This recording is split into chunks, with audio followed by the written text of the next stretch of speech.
আসসালামু আলাইকুম ভাইয়ারা, সবার কি অবস্থা? সো তোমরা সবাই জানো যে আমাদের হালকেনস্টাইনের 6 থেকে 10 এর ওয়ান স্টপ একাডেমিক প্রোগ্রাম আছে। ওই ওয়ান স্টপ একাডেমিক প্রোগ্রামে আমাদের সকল সাবজেক্টের সকল টপিকের হচ্ছে আমার ক্লাস দেওয়া আছে, এক্সাম দেওয়া আছে, বই দেওয়া আছে।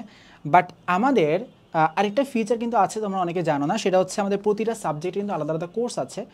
সো আমি হচ্ছে আজকে যেটা নিয়ে বলবো, আজকে দুটো জিনিস নিয়ে বলবো। একটা হচ্ছে আমাদের বিজ্ঞানের যে সমস্যা, আমরা যে বিজ্ঞান সাবজেক্ট যারা পড়ালেখা করি ক্লাস 7-এর বা ক্লাস 6-এর, ক্লাস 8-এর পর্যন্ত, ক্লাস 6 থেকে 8 পর্যন্ত মূলত বিজ্ঞানটা আছে।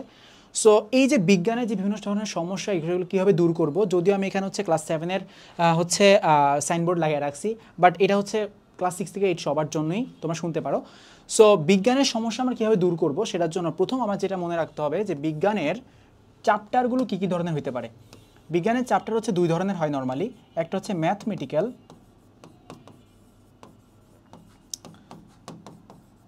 আরেকটা হইতে পারে বায়োলজিক্যাল,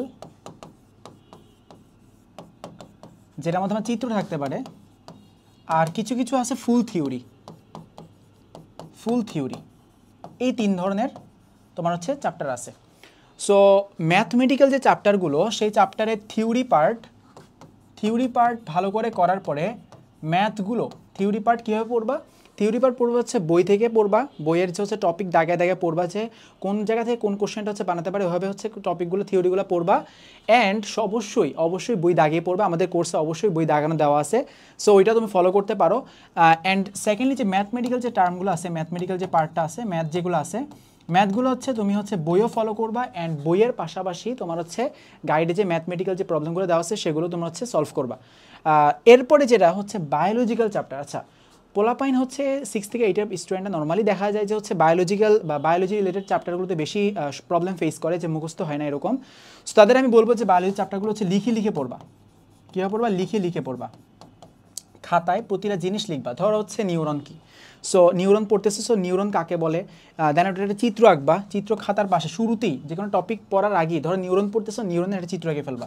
সো চিত্রটা এঁকে ফেলবা শুরুতে খাতার মধ্যে। এরপর হচ্ছে চিত্র কোনটা বোঝাচ্ছে, এক্সন কোনটা বোঝাচ্ছে, র্যান্ডম কোনটা বোঝাচ্ছে, প্রতিটা জিনিস হচ্ছে এরকম দাগায় হচ্ছে ওইটার ব্যাখ্যা লিখে হচ্ছে পড়বা। সো বায়োলজি চ্যাপ্টারগুলোতে একটু টাইম দিয়ে পড়তে হবে। ঢালাও মুখস্থ করলে তোমার মুখস্থ হবে না, অবশ্যই খাতায় লিখে পড়তে হবে, টাইম দিয়ে পড়তে হবে।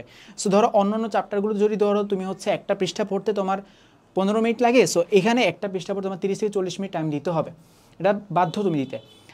3 নাম্বার যেটা, সেগুলো কিছু চ্যাপ্টার আছে একদম ফুল থিওরি, সো এগুলো মোটামুটি সহজ চ্যাপ্টার বলি আমি, এগুলো ফুল থিওরি। তো সহজ চ্যাপ্টারগুলো আমি কী করবো, যে ইম্পর্টেন্ট কোশ্চেনগুলো ভালো করে দাগায় পড়বা, ইম্পর্টেন্ট কোশ্চেনগুলো। অ্যান্ড হচ্ছে বই একদম ঠুটস্থ করে ফেলবা, বই পড়ে একদম ঝেড়ে ফেলবা। সো ফুল থিওরি যে চ্যাপ্টারগুলো আছে, থিওরিক্যাল সব জিনিস একদম হুবহু মুখস্থ করে ফেলবা। অ্যান্ড হচ্ছে এখানে মুখস্থটা খুব ইম্পর্টেন্ট। আমি যদি, অনেকে বলে যে মুখস্থটা আসলে হচ্ছে ডিমোরালাইজ করে আসলে অনেকে, বাট মুখস্থ করলে অনেক কিছু আসলে ইজি হয়ে যায়, বুঝছো, ব্রেনের উপর প্রেশার কম পড়ে। সো এই মোটামুটি বিজ্ঞানের সমস্যা দূর করার জন্য আমার ওভারঅল আমার হচ্ছে সাজেশন। সো ইন জেনারেল যদি আমি বলি, প্রথমত যেটা করবা, খাতায় লিখে পড়বা, চিত্র এঁকে পড়বা, যেগুলো চিত্র আছে চিত্র এঁকে পড়বা। 3 নাম্বার হচ্ছে বইটা দাগায় হচ্ছে মুখস্থ করবা। 4 নাম্বার হচ্ছে ইম্পর্টেন্ট কোশ্চেন আলাদা করবা আগেই চ্যাপ্টার থেকে, স্যার কীভাবে পড়াইছে ওই অনুযায়ী ইম্পর্টেন্ট কোশ্চেনগুলা। আমাদের এই কোর্সে কিন্তু হচ্ছে সকল কিছু ইম্পর্টেন্ট জিনিসও আমরা কিন্তু আলাদা করে দিছি। কোনগুলো চিত্র যেগুলো আছে, চিত্রগুলো এঁকে আমরা বুঝাই দিচ্ছি, তোমার হচ্ছে কোর্সগুলো কী নয়। এখানে আমি নিজেও ক্লাস নিয়েছি, হচ্ছে আমাদের এখানে সবাই হচ্ছে ভালো ভার্সিটি একদম টপ নটস, যারা হচ্ছে ইন্টারে ক্লাস নেয়, যেমন হচ্ছে আমি নিজে ইন্টার ম্যাথের ক্লাস নেই। সো এই লেভেলের টিচার দিয়ে হচ্ছে মূলত আমার কোর্সগুলো সাজানো হয়েছে। সো হচ্ছে তোমরা একদম ইন ডেপথ জিনিসগুলো আসলে তোমরা বুঝবা ইনশাল্লাহ। সো হচ্ছে কোর্সটা হচ্ছে কমেন্ট বক্সে দেওয়া আছে, তোমরা হচ্ছে সবাই এনরোল করে ফেলো। আসসালামু আলাইকুম।